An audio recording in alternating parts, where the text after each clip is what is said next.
그건 그런 뜻이 아니에요. 그 뜻 강좌 17번째 시간을 시작하겠습니다.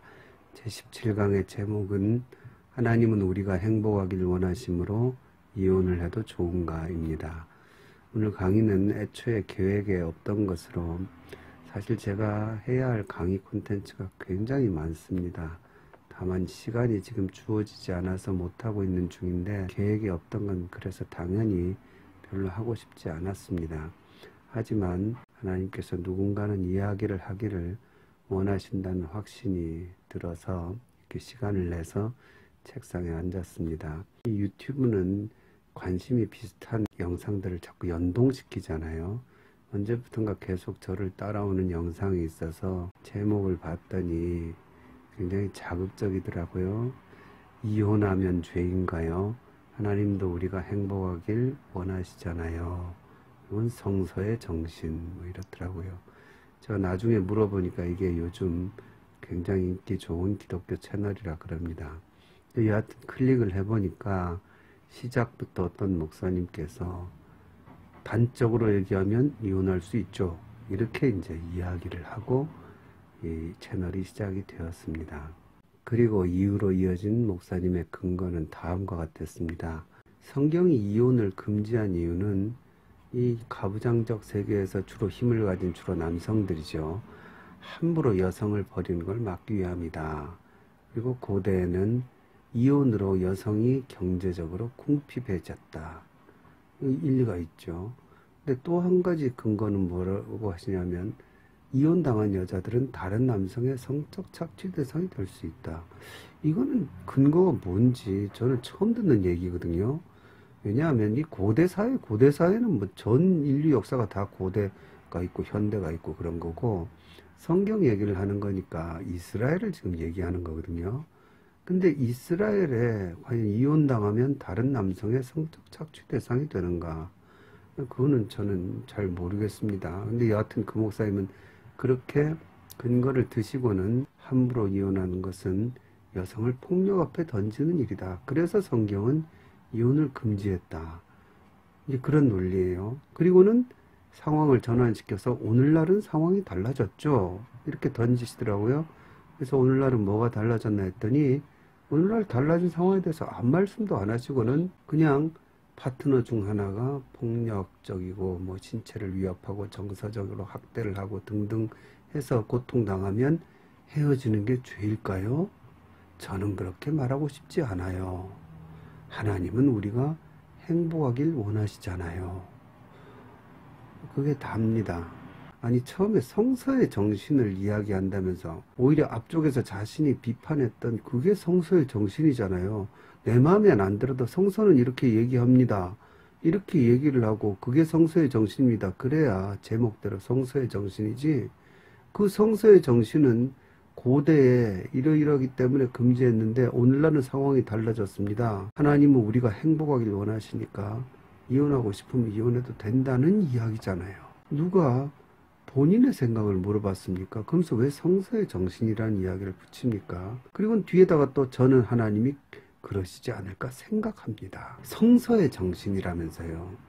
하지만 워낙 젠틀하게 또 뭐 보니까 프로페셔널한 이 촬영팀들이 붙은 것 같아요. 그래서 굉장히 편집도 잘하고 해서 그럴듯한 이야기가 쭉 지나가니까 뭐 다 맞는 얘기 같죠. 하지만 여러분 이 그럴듯한 이야기 속에 무슨 모순이 있는지 보이십니까? 사실은 모순을 말하기도 힘든 게요. 이런 거는 반박하기도 힘들어요. 왜냐하면 말 자체가 너무 비논리적이기 때문에 논리적으로 반박하기가 더 힘들어요. 하여튼 제가 이야기를 한번 해보겠습니다. 남자들이 여자가 마음에 안 든다고 마음대로 아내를 버리기 때문에 그러면 여자가 경제적으로 또 성적인 학대를 당하기 때문에 사회에 나가면 너무 힘들어진다. 그래서 남자들이 여자를 버리지 못하게 했다.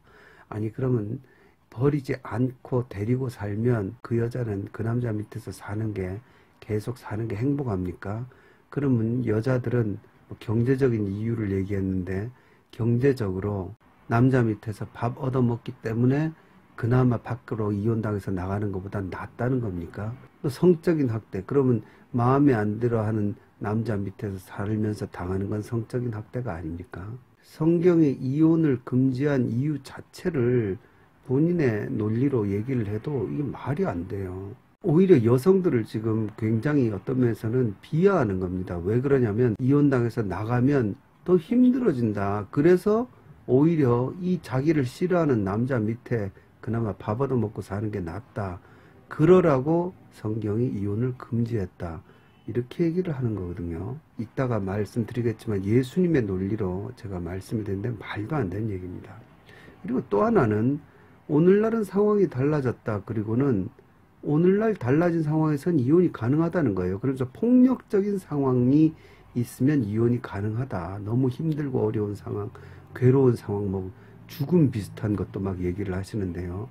여러분, 이게 교묘한 말장난입니다. 왜 그러냐면 그러면 이 고대에 남자가 여자를 버리고 싶어 하는 그런 상황에서는 폭력적인 상황이 없었을까요? 그때는 폭력에 대한 얘기를 하나도 하지를 않아요.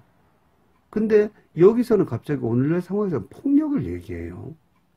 아니, 고대의 그 상황에 남자가 여자를 버리고 싶어 하는 상황, 거긴 폭력이 더더욱 오늘날 같은 법치국가가 아닌 그 당시에는 여자들을 마음대로 더 폭력적으로 다뤘을 확률이 높은데 그때는 폭력에 대한 얘기 하나도 안 하고 그냥 그럼에도 이혼 안 당하고 남자 밑에서 그냥 밥 얻어먹고 사는 게 여성을 위하는 거니까 성경이 이혼을 금지한 거다. 이렇게 해석을 해놓고는 오늘날은 상황이 달라졌습니다. 그리고는 상대에게 고통을 당하면 이혼해도 된다. 하나님 우리가 행복하기를 원하시니까 이혼해도 된다.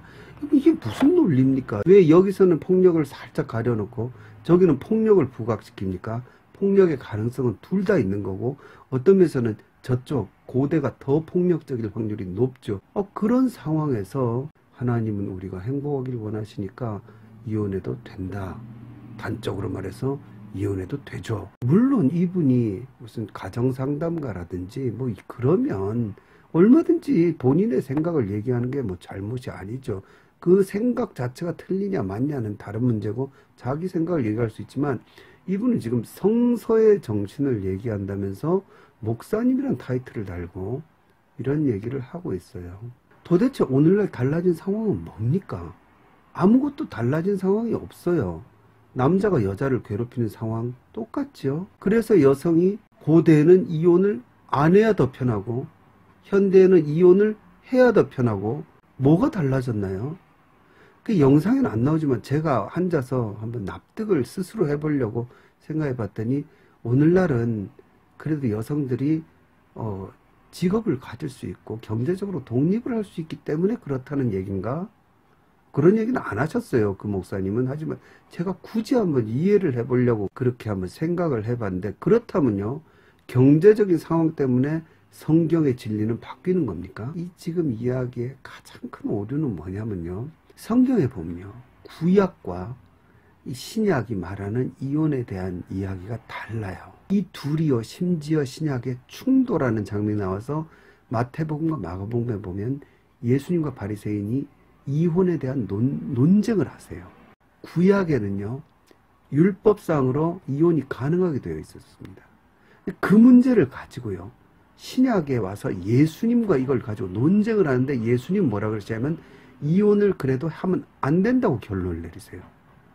여러분 그럴 때 기독교는 뭡니까? 예수님이 말씀하심으로써 이거는 이제 못이 박혀버린 거예요. 그 고정이 된 것을 받아들이는 게 기독교예요. 이 논쟁에 대한 마가복음 본문을 해석한 내용을 제가 쓴 책 신약 정독에 제가 담았는데요. 여기 마가복음 그 본문 결혼의 비밀이라는 장에서 제가 쓴 글을 읽어드리겠습니다. 갈릴리를 중심으로 활동하시던 예수님은 예루살렘으로 가시려고 유대지경과 요단강 건너편으로 떠나십니다. 이때 바리새인들이 나타나 사람이 아내를 버리는 것이 옳으니까라고 묻습니다. 그들은 이 질문에 대한 답을 미리 가지고 있었습니다. 모세는 이혼 증서를 써주어 버리기를 허락하였나이다 라고 말입니다. 그러자 예수님은 모세가 너희 마음이 완악함으로 말미암아 이 명령을 기록하였거니와 라고 말씀하십니다. 모세의 명령은 본래 사람이 아내를 맞이하여 데려온 후에 그에게 수치된 일이 있음을 발견하고 그를 기뻐하지 아니하면 이혼 증서를 써서 지부에서 내보낼 것이요. 신명기 24장 1절 말씀입니다. 이 규정은 엄밀히 말해서 남편이 아니라 아내를 위한 법입니다. 남편이 아내를 마음에 들어하지 않을 경우 계속 함께 있으면 자칫 가정폭력 등이 일어날 수 있습니다. 오늘날에는 금방 이해되지 않는 부분이지만 여자가 남자의 소유물처럼 여겨지던 고대사회에서는 다반사로 일어나던 일이었습니다. 즉 이 명령은 모세가 당시 주도권을 잡고 있던 남편들에게 아내를 도저히 받아들일 수 없을 경우 해코지하지 말고 차라리 이혼하도록 이혼 증서를 허용한 것입니다. 바로 여기서 아까 그 영상과 다른 내용이 나오죠.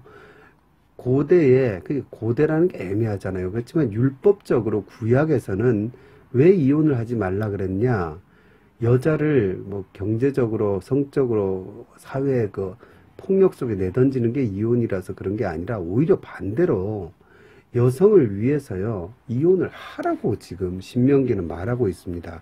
근데 그게 왜 여성을 위한 거냐면요, 계속 이런 남자가 마음에 안 드는 여자를 데리고 있으면 오히려 그게 더 폭력적이 될 수가 있다는 거예요. 그래서 계속 보면 그 뒤에 이유가 나옵니다. 이를 예수님 말씀으로 다시 풀면 남편들의 마음이 완악해질 때 아내를 괴롭히지 말라는 것이 모세가 이혼을 허락한 본래 이유였다는 겁니다. 이것은 이어지는 그 이혼한 여자는 그의 집에서 나가서 다른 사람의 아내가 되려니와 이렇게 이어집니다. 신명기 이야기가요. 그러니까 이혼한 여자는요, 뭐가 생기냐면 다른 남자와 결혼할 자격이 생기는 겁니다. 그래서 이혼 증서를 써주라 그래요. 그래서 그 당시 랍비 문서를 보면 남편이 이혼 증서를 쓸 때에 이제 아내는 자유로워졌고 다른 사람과 결혼할 수 있다는 말을 거기다 쓰도록 되어 있습니다. 그러니까 모세의 이 규정, 이혼을 할 수 있다는 규정은요, 오히려 완악한 남자들로부터 여성의 권익을 보호하기 위해서라는 겁니다. 그러니까 아까 그 영상이 말한 게 구약에 나오는 율법은 아닌 거예요. 구약에서는 오히려 이혼을 하라 그랬어요. 왜? 여성을 위해서. 여성들이 싫어하는 남자 밑에서 계속 있으면 오히려 고통을 당하고 살지요. 그러니까 나가서 다른 결혼을 할 수 있도록 하기 위해서 모세가 이걸 했다는 겁니다. 제가 계속 읽어보겠습니다. 하지만 유대인 남자들은 이 규정을 악용했습니다. 이혼 증서를 가지고 원할 때마다 아내를 바꾸는 정욕의 도구로 삼았습니다. 구약이 말한 수치스러운 일을 확대 해석해서 별것 아닌 일에도 트집을 잡고 아내와 이혼을 했습니다. 말씀에 담긴 뜻을 제대로 받아들이지 않고 왜곡시킨 또 다른 완악함입니다. 그러므로 예수님이 너희의 완악함이라고 하신 것은 두 가지를 지적하신 것입니다. 첫째는 남자들이 아내를 이해하고 포용하는 마음이 부족한 것이고, 둘째는 바리새인들이 새 여자를 얻기 위한 도구로 이를 악용한 것입니다. 둘 다 율법의 진정한 뜻에 어긋나 있습니다. 예수님은 말도 많고 탈도 많은 구약의 규례를 능가하는 결혼 규정을 재천명하십니다. 바로 창조 때 하나님이 주신 규정입니다. 결혼은 인류의 존속을 위해 하나님이 직접 만드신 제도입니다. 하나님의 창조 원리는 모든 것에 우선합니다. 그래서 마태복음에 본래는 그렇지 아니하리라, 이건 제가 좀 이따 설명하겠습니다. 이런 말씀이 붙어 있는 것입니다. 마태복음 19장 8절이죠. 예수님은 창조 때로부터 사람을 남자와 여자로 지으셨으니 이러므로 사람이 그 부모를 떠나서 그 둘이 한 몸이 될지니라 고 말씀하셨습니다. 그런데 우리말 번역은 오해의 소지가 큽니다. 사람을 남자와 여자로 지으셨으니의 사람과 사람이 그 부모를 떠나의 사람은 원문상 완전히 다르기 때문입니다. 앞에 사람은 그들이고 뒤에 사람은 한 남자입니다. 그래서 이 구절을 제대로 번역하면 창조 때부터 그들을 남자와 여자로 지으셨으니 이러므로 한 남자는 그 부모를 떠나 둘이 한 몸이 될지니라 입니다. 예수님의 말씀에는 세 가지 결혼 원칙이 들어있습니다. 하지만 세 가지를 살펴보기 전에 우선 마음을 다잡아야 합니다. 언제나 그렇듯 원칙은 100% 지켜지지 않은 경우가 많습니다. 지금 이 시대는 이혼과 재혼이 매우 보편화되어 있습니다. 교회 안에도 예수님의 이 가르침이 껄끄럽고 불편한 분들이 있을 겁니다. 하지만 원칙은 원칙이기에 설 자리를 빼앗기면 안 됩니다. 제가 하고 싶은 얘기가 이겁니다. 원칙은 원칙이기에 설 자리를 빼앗기면 안 됩니다. 이미 저지른 실수는 하나님과의 관계에서 또 다른 문제이며 주님이 새로운 해결책을 주실 것입니다. 우리는 다음 세대를 염려하는 데 마음을 모아야 합니다. 그러므로 예수님의 가르침이 혹 듣기 불편한 분들도 다음 세대를 생각하면서 마음을 가다듬으시면 좋겠습니다. 첫째, 결혼은 한 남자와 한 여자의 결합입니다. 하나님이 남자와 여자를 만드셨고 그 둘의 결합이 결혼입니다. 오늘날 자주 제기되는 동성 간의 결혼은 성경의 원칙과 어긋납니다. 교회는 동성애자들을 가련히 여기고 받아들여야 하지만 동성애 자체를 찬성해서는 안 됩니다. 둘째, 결혼은 남자가 그 부모를 떠나는 것에서 출발합니다. 물론 완전한 결별을 의미하는 것은 아닙니다. 부모님께 효도하는 것은 십계명의 중대한 가르침이기도 합니다. 하지만 남녀가 결혼해서 이룬 관계는 부모의 축복과 도움은 받을 수 있지만 지배를 받아서는 안 됩니다. 부모의 지나친 개입으로 결혼관계가 흔들리는 것은 창조 원리에 어긋납니다. 세 번째가 가장 중요합니다. 예수님은 그 둘이 한 몸이 될지니라고 하시면서 이러한 적 이제 둘이 아니요 한 몸이니 그러므로 하나님이 짝지어 주신 것을 사람이 나누지 못할지니라 라고 말씀하십니다. 이는 강력한 이혼 금지 명령입니다. 예수님은 원칙적으로 이혼이 불가능하다고 말씀하십니다. 이 시대에 무척 껄끄러운 규정이지만 하나님의 원칙은 분명합니다. 성도는 언제나 기본 원칙을 기억해야 합니다. 물론 마태복음에는 한 가지 예외가 나옵니다. 예수님은 음행한 이유 없이 아내를 버리면이라는 조건을 다십니다. 이혼 사유가 배우자의 외도일 경우에는 이혼이 허락될 수 있다는 말씀입니다. 그렇다면 신명기에 기록된 수치되는 일은 배우자의 음행으로 귀착됩니다. 하지만 여기에도 그를 기뻐하지 아니하면이라는 단서가 붙습니다. 그런 일이 있더라도 배우자를 용서하는 노력을 기울이라는 뜻입니다. 근본적으로 하나님은 이혼하는 것을 미워하시는 분이기 때문입니다. 여러분, 저는 지금 사람과 사람 사이의 사상과 관점의 차이를 이야기하는 게 아닙니다. 성경이 뭘 얘기하느냐, 그걸 얘기하는 겁니다. 근데 참 아까 제가 말씀드린 영상과 제 책의 내용이 참 다르지요. 이혼할 수 있죠. 그건 성서의 정신이라는 제목으로는 말할 수가 없는 겁니다. 기독교는 이혼을 할 수 있다고 말하지 않습니다. 물론 뭐 예외되는 음행이라는 부분도 있지만 기독교는, 그리고 창조의 원리는 궁극적으로 이혼을 금지하고 있습니다. 그게 성경이 말하는 거예요. 그러니까 성서의 정신을 전하기 위해서는 일단 단적으로 이혼할 수 있죠, 이게 아니라 이혼을 하면 안 되죠, 이렇게 영상이 시작돼야 됩니다.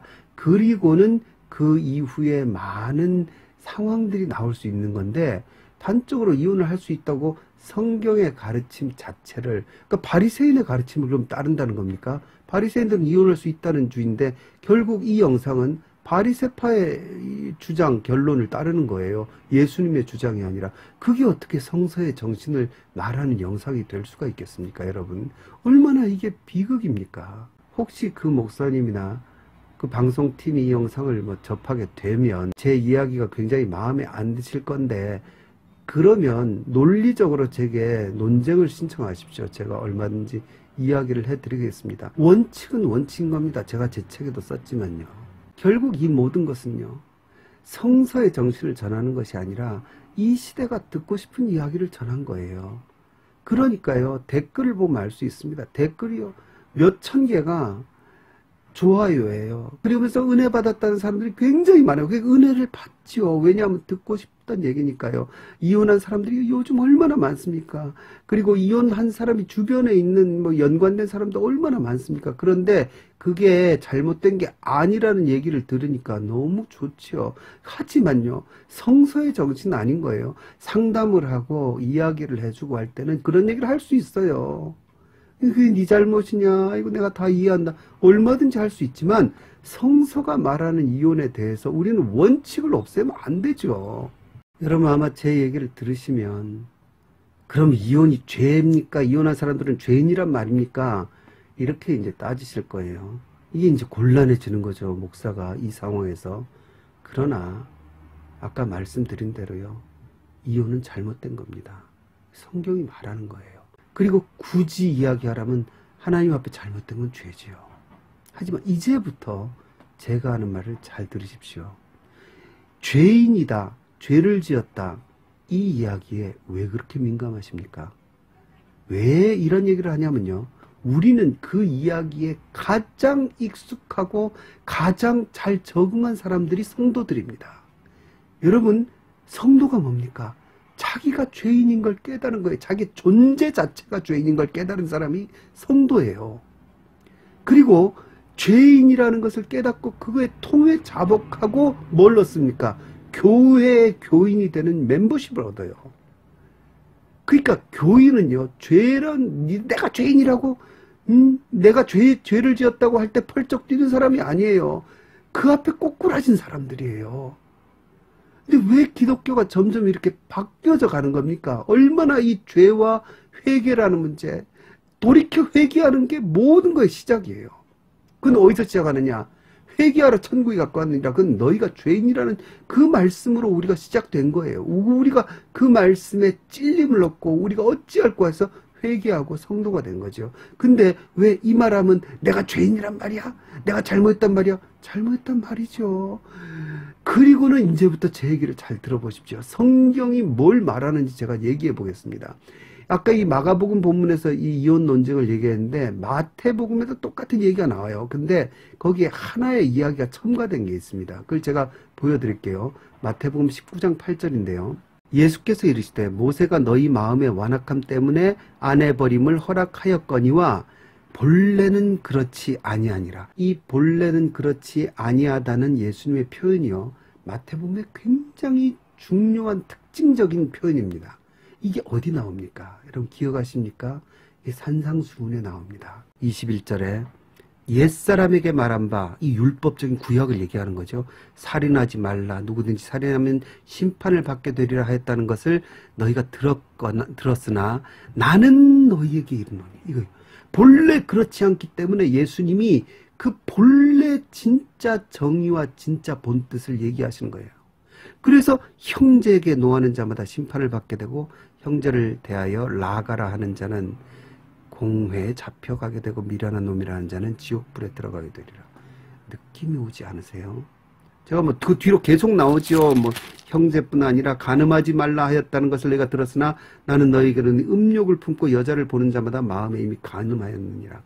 여러분, 예수님이요, 우리를 용서하시고 우리를 사랑하시는 분이죠. 하지만 그 첫 시작에요, 그 첫 시작에 우리에게 다 그냥 아름답고 예쁘고 사랑받기 위해 태어난 존재니까 내가 다 품어주겠어, 이렇게 예수님이 시작하지 않으시죠.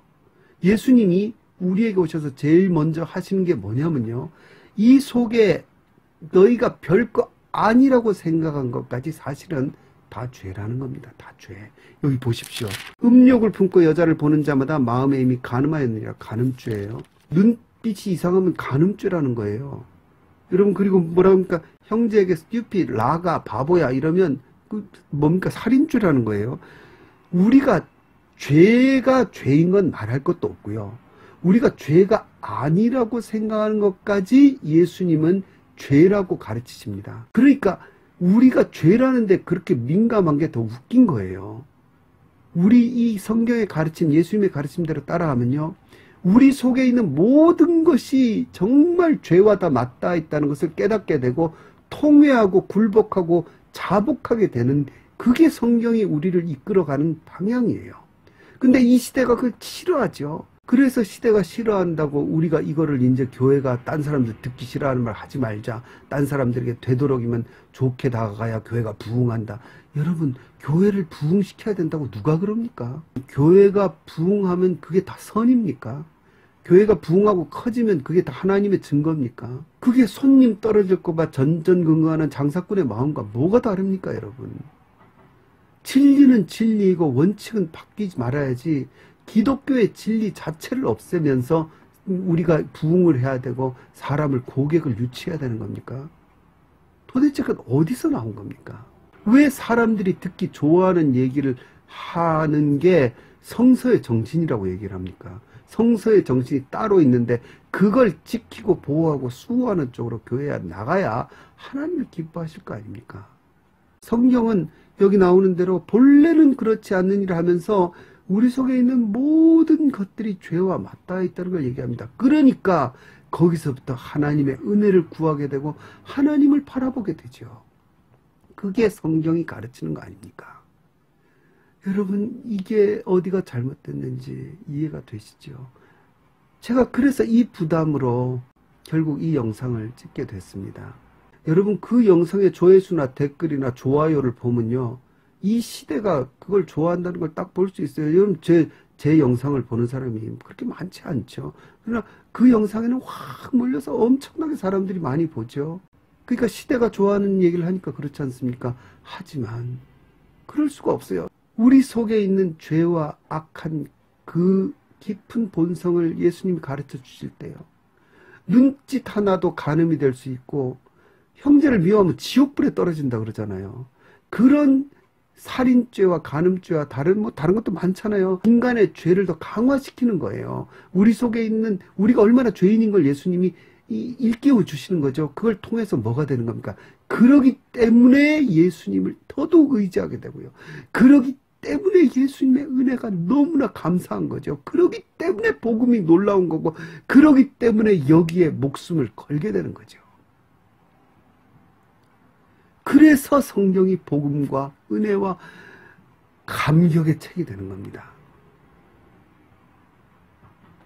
여러분, 결론적으로요, 아까 그 영상은 논리도 없고 제가 다 설명을 했지만요, 기껏 나온 논리가 뭐냐면요, 하나님은 우리가 행복하기를 원하시잖아요. 여러분 잘 들어보십시오. 하나님이 우리가 행복하기를 원하신다, 맞는 얘기죠. 그걸 누가 부인하겠습니까? 그런데요, 지금 우리 무슨 얘기하냐면 이 땅에서의 행복을 얘기하는 거예요. 지금 하늘나라 얘기 안 해요. 이혼 얘기하는 거예요. 이 땅을 살아가는 문제에 있어서 하나님이 이 세상에서의, 땅에서의 삶에서 우리가 행복하기를 원하실까요? 이 땅에서의 삶에서 우리가 무조건 우리 육신이 행복한 쪽을 원하실까요? 그럼 성경을 정말 잘못 읽은 겁니다. 스테반이 죽어가는 자리에서 예수님이, 야, 땅에서 행복한 게 편하니까 거기서 부인하고 나 한번 부인해, 예수님이 그걸 원하셨을까요? 죄는 죄인 것이고 잘못된 건 잘못된 것이에요. 거기서부터 하나님의 은혜로 들어가는 것이지 다시 세상으로 복귀하는 게 복음이 아닙니다. 여러분, 하나님이 우리가 행복하기를 원하시죠? 어디서 행복하기를 원하십니까? 저 천국에서 행복하기를 원하시는 겁니다.